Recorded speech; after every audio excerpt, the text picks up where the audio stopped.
കുഞ്ഞിന് കട്ടൻ ചായ കൊടുക്കുന്ന അമ്മമാരെ വരെ ഞാൻ കണ്ടിട്ടുണ്ട്. ആ ഡോക്ടർ പറഞ്ഞ ഒരു സ്റ്റേറ്റ്മെന്റ് ഉണ്ട്.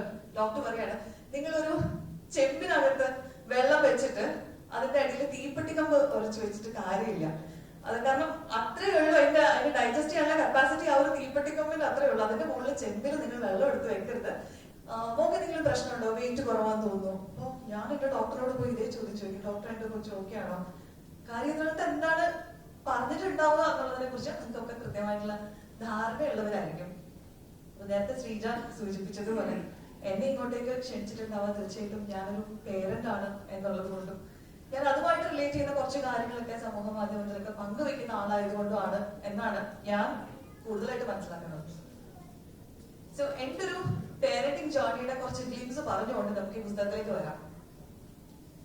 ഞാനും വിചാരിച്ചിട്ടുണ്ട് ഒരു പേരന്റ് ആവുന്നത് വരെ കുഴപ്പമില്ല, ഇത് നമുക്ക് മാനേജബിൾ ആയിട്ടുള്ള ഒരു കാര്യമാണ് എന്ന് വളരെ അതിന്റെ ഏറ്റവും കളർഫുൾ ആയിട്ടുള്ള സൈഡുകളെ കുറിച്ച് മാത്രം ചിന്തിച്ചിട്ട് മറ്റു വളരെ പോലെ പേരന്റ് ആയ ഒരാളാണ് ഞാൻ. പക്ഷെ ആദ്യത്തെ കുഞ്ഞിനെ കയ്യിലോട് കിട്ടിയതോടുകൂടി എല്ലാ ധാരണ കംപ്ലീറ്റ് ആ ഒറ്റ രാത്രി കൊണ്ട് എന്റെ എല്ലാ ധാരണയും തകർന്ന് തരിപ്പണമായി. അതുകൊണ്ട് തന്നെ ഞാൻ രണ്ടാമത്തെ കുട്ടിയെ കുറിച്ച് ചിന്തിക്കാൻ 8 വർഷം എടുത്തു. പക്ഷെ ആ ഒരു 8 വർഷവും ഒരു ലേണിംഗ് പ്രോസസ് ആയിരുന്നു.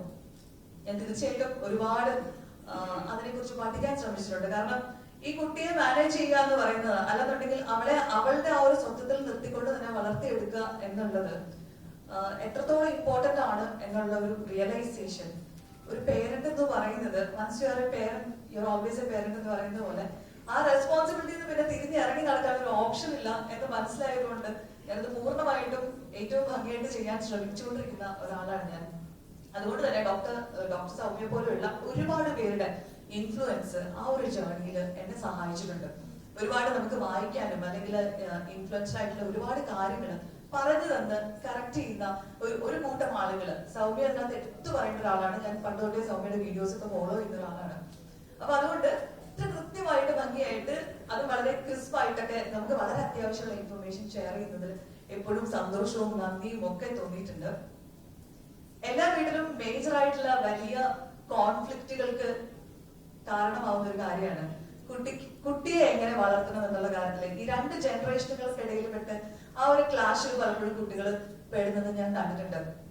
നമ്മൾ എങ്ങനെ പേരന്റ് ചെയ്യണം എന്ന് വിചാരിക്കുന്നോ അതിന്റെ നേരെ ഓപ്പോസിറ്റ് ആയിട്ടുള്ള ആശയങ്ങൾ ഉള്ളവരായിരിക്കും മിക്കപ്പോഴും നമ്മുടെ പേരൻസ്. അപ്പൊ നമ്മൾ ഇങ്ങനെയല്ല, ഡോക്ടർ ഇങ്ങനെയാണ് പറഞ്ഞത് എന്ന് പറയുമ്പോൾ പോലും അവരും പറയാറുണ്ട്, ഇപ്പോഴത്തെ ഡോക്ടർമാർ അങ്ങനെ പറഞ്ഞതെന്ന് പറയും. ഈ സ്റ്റേറ്റ്മെന്റ് നമ്മൾ ഒരുപാട് കേട്ടിട്ടുള്ളതാണ്. അതുകൊണ്ട് തന്നെ എന്തെങ്കിലും ഡോക്ടറിന്റെ മുമ്പിൽ എത്തിക്കഴിഞ്ഞാൽ ഇങ്ങനെയൊന്നും പറയുകയില്ല കേട്ടോ.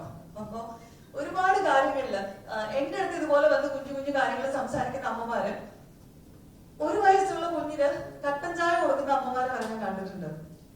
അത് വളരെ നോർമൽ ആയിട്ട്, അതായത് നമ്മൾ ജനറലി പറയുമല്ലോ നമ്മുടെ വീട്ടിലുണ്ടാകുന്ന എല്ലാം കുഞ്ഞുങ്ങൾക്ക് കൊടുക്കണം എന്ന് പറയുന്ന ആ ഒരു സ്റ്റേറ്റ്മെന്റിന്റെ ആനുകൂല്യം എടുത്തുകൊണ്ട് കുഞ്ഞുങ്ങൾക്ക് കട്ടൻ ചായ വരെ കൊടുക്കുന്ന ആളുകളെ കണ്ടിട്ടുണ്ട്. 4 വയസ്സായ കുഞ്ഞിന് ഒരു കശുവണ്ടി പോലും ഇതുവരെ കൊടുത്തിട്ടില്ല എന്ന് പറയുന്ന ഒരു അച്ഛനെ ഞാൻ ഇങ്ങനെ കണ്ടിട്ടുണ്ട്. അപ്പൊ പേരന്റ് പറയായിരുന്നു, അമ്മ പറയായിരുന്നു, അച്ഛൻ സമ്മതിക്കില്ല, കുഞ്ഞിന് ഒന്നും കട്ടിയുള്ള ഒരു സാധനം ചൂ ചെയ്ത് കഴിഞ്ഞാൽ അച്ഛൻ സമ്മതിക്കില്ല, ആൾക്ക് ഭയങ്കര സ്ട്രെസ് വരും, അതുകൊണ്ട് പുള്ളി പ്രത്യേകമായിട്ട് ടേക്ക് കെയർ ചെയ്യും. ഞാൻ ഓർക്കും ഈ 4 വയസ്സ് വരെയൊക്കെ പ്ലേ സ്കൂൾ അല്ലെങ്കിൽ നഴ്സറിയിലൊക്കെ പോയി തുടങ്ങിയ കുട്ടി ഒരു മുറുക്കോ അല്ലെങ്കിൽ അങ്ങനെയുള്ള ഒന്നും കട്ടിയുള്ള ഒന്നും ചവച്ചരച്ച് കഴിഞ്ഞാലുള്ള ഓപ്പർച്യൂണിറ്റി പോലും നിഷേധിക്കുന്നത് ഇത്തരത്തിലുള്ള ചില അറിവില്ലായ്മകൾ കൊണ്ട് തന്നെയാണ്. പിന്നെ നമ്മുടെ ചുറ്റുമുള്ള ആൾക്കാര് നമ്മുടെ കുഞ്ഞുങ്ങളെ കാണുമ്പോൾ തന്നെ നമുക്ക് ജഡ്ജ് ചെയ്ത് പറയാൻ ഒരുപാട് കാര്യങ്ങൾ ഉണ്ടായിരിക്കും. ഞാൻ ഓൾവേസ് എപ്പോഴും കോൺസ്റ്റന്റ് ആയിട്ട് കേൾക്കുന്ന ഒരു കാര്യമാണ്, മോക്ക് എന്തെങ്കിലും പ്രശ്നമുണ്ടോ, വെയിറ്റ് കുറവാന്ന് തോന്നുന്നു? അപ്പൊ ഞാൻ എന്റെ ഡോക്ടറോട് പോയി ഇതേ ചോദിച്ചു, ഡോക്ടർ എന്റെ കുറിച്ച് ഓക്കെ ആണോ? അപ്പൊ അവള് വളരെ ആക്റ്റീവാണ്, അവൾ എല്ലാ കാര്യങ്ങളും ചെയ്യുന്നതും ഡോക്ടർ ഒരു കുഴപ്പമില്ല, പ്രശ്നമില്ല, ഇങ്ങനെ തന്നെ പോയാൽ മതി. പക്ഷെ വീട്ടിലേക്ക് ചെല്ലുമ്പോ നമ്മുടെ ചുറ്റുവട്ടത്തുള്ള എല്ലാ ആൾക്കാരും ചോദിക്കും, ഒന്നും കൂടെ വേറെ എന്തെങ്കിലും ഒന്ന് കൊടുക്കാൻ പറ്റുമോ, ഒരു ചുമനപ്രാവശ്യം ഒക്കെ ഒന്ന് കൊടുത്തു നോക്കൂ എന്നൊക്കെ പറഞ്ഞിട്ടുള്ള ആളുകൾ ഇവൾക്ക് ഒരു 1.5 വയസ്സൊക്കെ ഉള്ള സമയത്ത് അന്ന് ഞാനിത് കൊടുക്കാമോ ഡോക്ടറെ എന്ന് ചോദിച്ച സമയത്ത് ഞാനല്ല ചോദിക്കുന്നത്, എന്റെ ഫാദറിലുമാണ് ചോദിക്കുന്നത്. ഒരു ആയുർവേദ ഡോക്ടറിന്റെ അടുത്ത് അച്ഛൻ ചോദിച്ചു, മോള് തീരെ മെലിഞ്ഞിരിക്കുന്നു ഡോക്ടറെ, എന്തെങ്കിലും ഒരു ചുമനപ്രാവശ്യം കൊടുക്കാമോ എന്ന് ചോദിച്ചപ്പോ ആ ഡോക്ടർ പറഞ്ഞ ഒരു സ്റ്റേറ്റ്മെന്റ് ഉണ്ട്. ഡോക്ടർ പറയാണ്, നിങ്ങളൊരു ചെമ്പിനകത്ത് വെള്ളം വെച്ചിട്ട് അതിന്റെ അടിയിൽ തീപ്പെട്ടിക്കമ്പ് ഉരച്ചു വെച്ചിട്ട് കാര്യമില്ല. അത് കാരണം അത്രയേ ഉള്ളൂ, അതിന്റെ ഡൈജസ്റ്റ് ചെയ്യാനുള്ള കപ്പാസിറ്റി ആ ഒരു തീപ്പെട്ടിക്കമ്പിന്റെ അത്രയേ ഉള്ളൂ. അതിന്റെ മുകളിൽ ചെമ്പിൽ നിങ്ങൾ വെള്ളം എടുത്ത് വെക്കരുത് എന്ന് എന്റെ ഫാദറിനോട് പറഞ്ഞൊരു ഇൻസിഡന്റ് ഉണ്ടായിട്ടുണ്ട്. അപ്പൊ നമുക്ക് ഒരുപാട് സംശയങ്ങളുണ്ട് ഇതിന് ആധികാരികമായിട്ട് നമ്മൾ എവിടെ പോയി അന്വേഷിക്കുമെന്ന് ചോദിച്ചാൽ നമ്മൾ ഓഫ് കോഴ്സ് നമ്മൾ ഗൂഗിൾ ചെയ്യാണ് ഇപ്പൊ ചെയ്യുന്നത്. ഇപ്പാണെങ്കിൽ നമുക്ക് ChatGPT-യോടും ചോദിക്കാം, ഒരുപാട് ഓപ്ഷൻസ് ഉണ്ട്. പക്ഷെ എന്നാൽ പോലും നമുക്ക് അതിനെ ഉറപ്പിക്കാൻ പലപ്പോഴും പറ്റാറില്ല, ബിക്കോസ് അത് നമ്മുടെ കുട്ടി ആയതുകൊണ്ട്. അപ്പൊ നമുക്ക് എപ്പോഴും സോളിഡ് ആയിട്ടുള്ള അഡ്വൈസ് മറ്റൊരു സ്പേസിൽ കിട്ടണമെന്ന് തോന്നാറുണ്ട്. അപ്പൊ സൗമ്യ പോലെ നമുക്ക് ഇത്രയും ഉറപ്പാണ്, സൗമ്യ ഡോക്ടർ പറഞ്ഞാൽ ഓക്കെയാണ് എന്ന് വിചാരിക്കുന്ന ഒരു കൂട്ടം മലയാളികളുണ്ട്.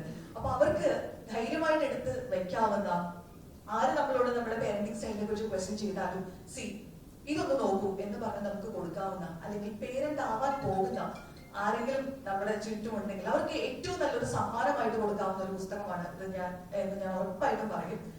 143 പേജുകളുള്ള പുസ്തകമാണ്. നമ്മള് ഒരു കുട്ടിയുടെ ജനനം മുതൽ അതിന്റെ ഒരു കൗമാരം വരെയുള്ള സമയത്ത് നമ്മൾ ചിന്തിക്കാവുന്ന ഏറ്റവും കോമൺ ആയിട്ടുള്ള എല്ലാ ചോദ്യങ്ങൾക്കുമുള്ള ഉത്തരം ഇതിനകത്തുണ്ട്. ദീപ്തി നേരത്തെ തന്നെ പുസ്തകം എനിക്ക് അയച്ചു തന്നിരുന്നു. അപ്പൊ ഞാൻ ഒരു വായന കഴിഞ്ഞതാണ്. എനിക്ക് തോന്നുന്നു ആദ്യം വായിച്ച ആളുകളുടെ കൂട്ടത്തിൽ ഞാനുണ്ട്.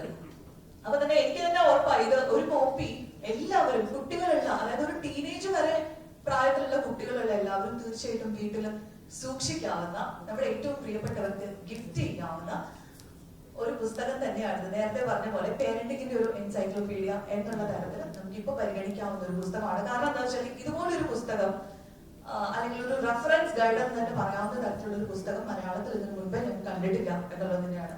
നേരത്തെ പറഞ്ഞ പോലെ ഞാൻ എന്റെ ഒരു പേരന്റിംഗ് ജേർണിയിൽ ഒരുപാട് അന്വേഷണങ്ങൾ നടത്തിയപ്പോഴൊന്നും ഇങ്ങനെ എല്ലാ ഏരിയയും പ്രതിപാദിക്കുന്ന കൃത്യമായി ഈവൻ ഡയഗ്രം അടക്കം എന്തിന് കുറുക്കുണ്ടാക്കുന്നതിന്റെ റെസിപ്പി ഉൾപ്പെടെ ഇത്ര കൃത്യമായിട്ട് പ്രതിപാദിച്ചിട്ടുള്ള ഒരു പുസ്തകം ഞാൻ കണ്ടിട്ടില്ല. അതുകൊണ്ട് തന്നെയാണ് ഈ പുസ്തകം ഇത്ര പ്രസക്തമാണെന്ന് എനിക്ക് ഉറപ്പിച്ച് പറയാൻ കഴിയും.